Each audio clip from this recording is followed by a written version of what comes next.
بسم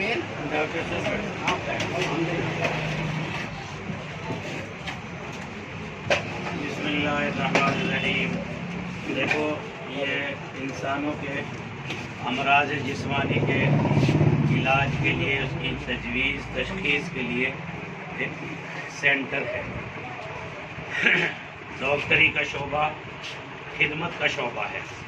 نبی پاک علیہ الصلوۃ والسلام نے ڈاکٹر کی جہاں اور بہت سی صفات بتائی، ان میں سے ایک صفت ہے کہ حکیم اور ڈاکٹر نرم زبان ہو، نرم مزاج ہو، اور مریض کے لیے اس کے اندر شفقت اور محبت اور اس کے صحت یاب ہو کر کے اپنی آنکھوں سے اس کو تندرست دیکھنے کا جذبہ اور شوق اس کے اندر موجود ہو۔ یہ جذبہ اور داعیہ اللہ تبارک و تعالیٰ اس کے کلینک کو، اس کے ہاسپٹل کو، اس کے سینٹر کو ایک شفا کے لیے عام فرما دے گا۔ حضرت نبی پاک علیہ الصلوۃ والسلام طواف فرما رہے ہیں، تو آپ نے بھرے صحابہ میں ہاتھ یوں نکالا، کس کے لیے مصافحہ ملا رہے ہیں یہ کوئی نہیں دیکھ رہا ہے، لیکن یہ سب دیکھ رہے ہیں کہ نبی علیہ السلام مصافحہ ملا رہے ہیں۔ تو خیر خیریت ہوئی، بات چیت ہوتی رہی، اور حضرات صحابہ حیران و پریشان ہیں کہ سامنے والا کوئی دکھ نہیں رہا ہے کہ جس سے آپ بات کر رہے ہو، لیکن آپ نے مصافحے کے لیے ہاتھ بڑھا رکھے۔ جب آپ فارغ ہو گئے تو آپ نے فرمایا، صحابہ نے پوچھا یا رسول اللہ آج تو بڑا عجیب معاملہ پیش آیا، کوئی دکھ بھی نہیں رہا تھا جس سے آپ مصافحہ ملا رہے ہو اور آپ بات بھی کر رہے تھے۔ تو آپ نے فرمایا تمہارے بھائی خضر ملاقات کے لیے آئے تھے، طواف میں تھے، اور جن کو ابدی زندگی دی گئی ہے وہ پیغمبر موجود تھے، اور انہوں نے میری امت کے ڈاکٹر اور حکیموں کے نام ایک پیغام دیا ہے۔ یہ دیکھیے آپ کیسی توجہ ہے ہر طبقے پر خدا کے محبوب پیغمبر کی۔ آپ نے فرمایا کہ ڈاکٹر اور حکیموں کے نام حضرت خضر نے ایک پیغام دیا ہے کہ جو بندہ حکیم ہو یا ڈاکٹر اور وہ اللہ کے اس مبارک کلام کو پڑھے، اللہم الہم یا ملہم ابراہیم الہمنی، یا ملہم ابراہیم الہمنی، اے ابراہیم کے دل میں ڈالنے والے میرے دل میں بھی سامنے والے کے مرض سے متعلق ڈال دے۔ جی، تو اب اسے اپنی ڈگری پر اعتماد ختم، اس کا اعتماد تو کس سے جڑ گیا؟ اللہ کی ذات سے۔ سمجھ رہے ہیں آپ؟ اب اللہ کی طرف سے براہ راست اس کی نصرت ہوگی۔ میرے ایک دوست ہیں بمبئی میں، بہت بڑے حکیم ہیں، تو وہ ایک دفعہ دیوبند ملنے آئے، میں نے ان کو یہی تجویز فرمائی۔ اس کے بعد سے جو پڑھنا شروع کیا تو یوں فرماتے ہیں مولانا بڑے بڑے مہلک امراض کی رپورٹ فیل ہو جاتی ہے، لیکن جو میں زبان سے کہہ دیتا ہوں وہ کٹتا نہیں ہے۔ سمجھ رہے ہیں؟ اور اصل جو ہے علاج نہیں ہے، اصل جو ہے تشخیص ہے، یعنی یہ پہچاننا کہ بندے کو مرض کیا ہے اور یہ مرض کیوں پیدا ہوا ہے جی۔ جب یہ بندے کے اندر صلاحیت اور ملکہ پیدا ہو جائے تو اس کے بعد وہ جو کچھ لکھے گا وہ اللہ کی تائید و قوت سے لکھا جائے گا، اور پھر وہ سامنے والے کے لیے اس کی صحت یابی کا ذریعہ بنے گا۔ تو اس لیے بھائی ڈاکٹر جاوید صاحب اس مبارک عمل کو یاد رکھیں، یا ملہم ابراہیم الہمنی۔ آپ کے کلینک پہ حاضری کی برکت سے یہ کل کو پیغام انشاءاللہ یوٹیوب پہ بھی آ جائے گا، اور ہزاروں لوگ اور ڈاکٹرز جو ہے اس سے فائدہ اٹھائیں گے۔ اس سب کا ثواب انشاءاللہ آپ کو ملے گا، اس لیے کہ آپ نے ملاقات کی تمنا کی، یہاں حاضری کے لیے دعوت دی، اور اللہ نے یہ مبارک بات میرے ذہن میں ابھی فوراً ڈالی آپ کی نسبت سے۔ بس یہ چند باتیں ذہن میں رکھیے، اور جب صبح کو شام کو آپ کے پاس کوئی مریض آئے، دوپہر میں آئے، تو جس وقت میں اس کو ہاتھ رکھ کر اور اس کے جو ہے حالات کا معلومات کریں، کیسی طبیعت ہے، کیسے حالات ہیں، تو ایک نیت یہ کر لیا کریں کہ میرے محبوب نبی علیہ السلام کی سنت ہے کہ عیادت کرنا، جو بندہ صبح کو مریض کا حال احوال پوچھے گا 70,000 فرشتے شام تک اس کے لیے دعائیں مغفرت کریں گے، اور جو شام کو حال احوال پوچھے گا تو 70,000 فرشتے صبح تک اللہ کی رحمت کے اس کے لیے دعا کریں گے۔ بہت بڑا ایک شفا ہاسپٹل ہے، میں نے ان کے چیف ڈاکٹر ہے سوئیو بیڈو کا ہاسپٹل، ان کو بتایا، میں نے کہا صبح کو جب راؤنڈ پہ جاتے ہیں تو کیا نیت ہوتی ہے؟ کہا نہیں بس نیت یہی ہوتی ہے کہ حال احوال۔ میں نے کہا یہ نیت کر لیا کریں کہ یہ حال احوال معلوم کرنا میرے نبی کی سنت ہے جی۔ تو اب صبح سے شام تک جتنے لوگوں کو دیکھیں گے، جتنے لوگوں کے حال احوال معلوم کریں گے، عیادت کرنے کا ثواب ملے گا، اور 70,000 رحمت کے فرشتوں کے جلو میں رہیں گے اور ان کی دعائیں مغفرت میں رہیں گے۔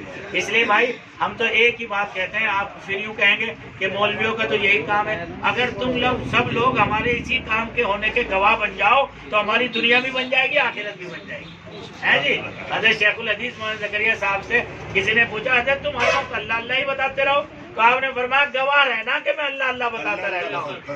اگر تم میرے گواہ بن گئے کہ اللہ اللہ میں بتاتا رہتا ہوں تو میری دنیا بھی بن جائے گی، آخرت بھی بن جائے گی۔ اس لیے بھائی ہمیں تو کوئی کام ہے نہیں، ہمیں تو سب سے بڑا کام ہے اللہ کے بندوں کو اللہ سے جوڑنا، اس لیے کہ یہ کائنات کا جو بقا ہے وہ خدا کی رحمت اور خدا کے ساتھ جڑنے کی برکت سے قائم ہے۔ اور لفظ اللہ، ابھی میں تقریر میں سنا رہا تھا نا، ایک بندہ حضرت اسرافیل کو فرمایا سور لیے رکھ، اور ایک بندہ بھی میرا اللہ کہے تو 40 سال کے لیے قیامت کو موقع ہے جی۔ سیدنا حضرت عمر رضی اللہ تعالیٰ عنہ کے دور میں ایک آدمی آیا مجرم، اس کو جیسے ایک کوڑا لگوایا تو اس کی زبان سے نکلا سبحان اللہ۔ سیدنا حضرت ابی بن کعب ساتھ ہنس پڑے، تو آپ نے فرمایا کہ بس اس نے اب سبحان اللہ کہہ دیا، اس کے کوڑے ختم کر دیے جائیں۔ تو آپ نے فرمایا سبحان اللہ خفف العذاب، اللہ کی تسبیح نے تو عذاب کو ہلکا کر دیا، اللہ کی تسبیح نے تو عذاب کو ہلکا کر دیا۔ اس لیے بھائی صبح شام اللہ کی یاد کا اہتمام کیا کریں، تھوڑی دیر یہاں بیٹھ کر استغفار، تھوڑی دیر درود پاک، اور جو ہے سبحان اللہ و بحمدہ سبحان اللہ العظیم، یہ رزق کی تسبیح ہے، ملائکۃ اللہ کی تسبیح ہے۔ تو میں دنیا کے جتنے بھی ڈاکٹرز اور ذمہ دار لوگ میرے اس بیان کو سنیں گے، میں ان سے بھی درخواست کرتا ہوں کہ اپنی کلینک پر جانے کے بعد سب سے پہلے جو ہے یہ 3 تسبیح، درود پاک، تیسرا کلمہ اور استغفار، اور سبحان اللہ بحمدہ سبحان اللہ العظیم، 1-2 منٹ اس کو اہتمام سے پڑھ لیا کریں۔ اور جب کلینک کھولیں، ہاسپٹل کھولیں، یا کوئی بھی اپنا کاروبار کے لیے دکان کھولیں تو 11 مرتبہ قل هو اللہ اور 11 مرتبہ درود پاک۔ اور جب شام کو اپنے گھر واپس لوٹیں تو تاکہ گھر میں کوئی بلا مصیبت نہ ہو تو 11 دفعہ قل هو اللہ اور 11 دفعہ درود پاک، اس کو گھر میں داخل ہونے سے پہلے پڑھ لیا کریں۔ یہ تمام کاروبار کرنے والوں کے لیے اللہ کی طرف سے ایک عظیم تحفہ ہے، خدا کے نبی نے اپنے صحابہ کو فرمایا۔ اللہ ہم سب کو عمل کی توفیق عطا فرمائے۔ اللہم صلی علی سیدنا وعلی آل سیدنا مولانا محمد مبارک وسلم۔ یا اللہ تیرے مجبور، بےکس اور بیمار سے جھوجتے ہوئے بندے میرے رب جب یہاں آئیں تو وہ ہنستے کھیلتے واپس جائیں، اور یہاں کے تجویز کردہ نسخوں سے اللہ انہیں شفا ملے، اور ڈاکٹر صاحب کے حسن اخلاق سے اور نرم مزاجی سے انہیں شفا ملے، اور انہیں اطمینان اور تسلی ملے۔ اے اللہ اس کے لیے قبول فرما لے، اے اللہ اس کے لیے سینٹر کو قبول فرما لے، دیانت اور امانت کے لیے قبول فرما لے، شفقت علی الخلق کے لیے قبول فرما لے۔ اے اللہ ہمارے سینٹر کو شفا کے لیے عام فرما دے، اور ان کے والد گرامی بھی طب حکمت سے بہت جڑے ہوئے ہیں، اے اللہ ان کے لیے بھی، ان کے ہاتھ میں بھی شفا کو عام فرما دے۔ اے اللہ اپنا فضل فرما کر یہ سینٹر ہمارے یہاں آنے والا مایوس مریض اے اللہ اپنے چہرے پر مسکان لے کر کے جائے، ان کی باتیں اتنی تسلی کی ہوں، اعتماد کی ہوں، اخلاق کی ہوں، اے اللہ اس کے لیے قبول فرما لے۔ اور جو دوائیاں گولیاں یہ لکھتے ہیں میرے رب، وہ دوائیاں گولیاں شفا نہیں دیتی، شفا تو میرے رب آپ کا حکم دیتا ہے۔ اے اللہ جب یہ لکھ دیا کریں تو میرے رب ان دوائیوں کے ساتھ اپنے شفا کے حکم کو عام فرما دیا کیجیے۔